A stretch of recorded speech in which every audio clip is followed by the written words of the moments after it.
Je disais, peut-on éviter des maladies? Peut-on vivre plus longtemps? Finalement, c'est le thème. Et vous avez l'air de dire oui, vous arrivez en souriant. Exactement, c'est un sourire qui annonce une bonne nouvelle. Alors c'est vrai que depuis 50 ans, la génétique a pris une place très déterminante pour expliquer l'homme, pour expliquer ses maladies, avec cette idée que dans nos dizaines de milliers de gènes qui sont portés par nos 46 chromosomes, eh bien nous sommes déterminés. Alors c'est vrai qu'ils déterminent la couleur de nos yeux, notre taille, voire notre poids. Ils pourraient déterminer aussi un certain nombre de maladies, nos maladies présentes, voire nos maladies futures.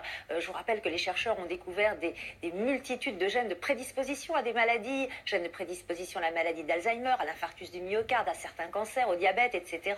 Mais on se rend compte maintenant que finalement seuls 2% de ces gènes nous déterminent vraiment, et sur le reste, nous avons la capacité d'agir. C'est pourquoi un médecin a écrit un livre pour expliquer qu'il n'y a pas de fatalité génétique, bien sûr avec toutes les études scientifiques à l'appui.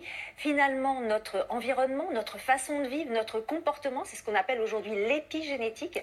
Donc tout cela... C'est des événements, effectivement, qui peuvent changer le cours des choses. Donc Exactement. autant les maîtriser, ces événements. Exactement. Et bien, notre façon de vivre, notre comportement, notre environnement va avoir la capacité, si tout ça est favorable, bien sûr, si notre comportement est favorable, eh bien, nous allons avoir la capacité de changer notre destin génétique. Nous avons la capacité, par notre comportement, d'activer les bons gènes, de stimuler les bons gènes et d'éteindre, en quelque sorte, les mauvais gènes, ceux qui sont défavorables pour notre santé.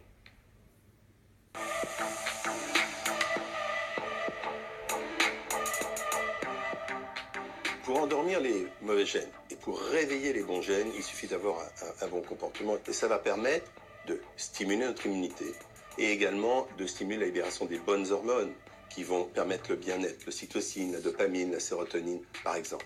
Dans le même temps, ce comportement va permettre de diminuer le stress oxydant, celui qui use nos cellules, de diminuer l'inflammation chronique qui abîme nos artères et tue nos neurones, et de diminuer la production du cortisol, qui est l'hormone du stress, dont on sait que lorsqu'elle est libérée de façon chronique, elle provoque les maladies.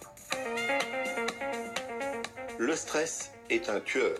Et pour lutter contre le stress, c'est un ensemble de mesures qui sont d'abord les plaisirs au quotidien. La musique, la lecture, le rire. C'est aussi le sommeil. Ça peut être aussi la méditation et ce qu'on appelle l'embellissement de soi. Faites ce qu'il faut pour que vous retrouviez l'estime de vous. Le deuxième pilier de notre santé, c'est la nutrition. Et là, c'est très simple.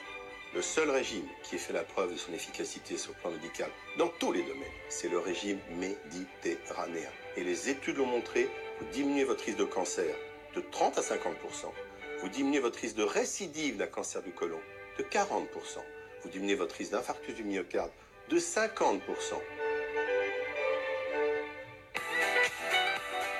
L'activité physique est un des éléments majeurs de la bonne santé. Prenons un exemple, le gène de la longévité. Eh bien, lorsque vous avez cette activité physique, 30 minutes de marche par jour, vous activez le gène de la longévité. Vous activez également d'autres bons gènes impliqués pour ne pas avoir de cancer, de maladie cardiovasculaire, de maladie Alzheimer. Et pour une raison simple, nous ne sommes génétiquement pas faits pour être sédentaires. Il a parfaitement été montré par d'excellentes études scientifiques que la solitude tue. Lorsque l'on est seul, c'est plus de cancer, plus de maladies d'Alzheimer et plus de maladies cardiovasculaires. Et il faut veiller à ce que nous ayons autour de nous un environnement qui soit favorable et qui nous procure du bien-être. Les études scientifiques ont parfaitement montré que si on additionne ces mesures, vous allez diminuer votre risque de cancer de l'ordre de 40%, votre risque d'infarctus du myocarde de 50%, votre risque de maladie d'Alzheimer de 50%. Donc ce type de programme vous permet de vivre beaucoup plus longtemps. Alors du concret, peut-être avec un exemple, Brigitte. Oui, alors un exemple, moi qui m'a beaucoup séduit, c'est des chercheurs finlandais qui ont mené une étude sur 48 adultes. Ils leur ont fait écouter le concerto numéro 3 pour violon de Mozart et après cette écoute, ils ont procédé à une batterie de tests. Ils se sont rendus compte que grâce à ce concerto, on avait chez ces personnes-là activé 27 gènes très favorables à la santé et désactivé 18 gènes très défavorables. Donc voilà, c'est un exemple que vous allez trouver dans ce livre qui s'appelle « Choisissez votre destin génétique » du professeur Gilbert Deray aux éditions Fayard. Mais vous allez trouver aussi d'autres exemples tout aussi intéressants qui montrent à quel point on peut jouer en faveur de sa santé. Merci, docteur, de nous prescrire du Mozart.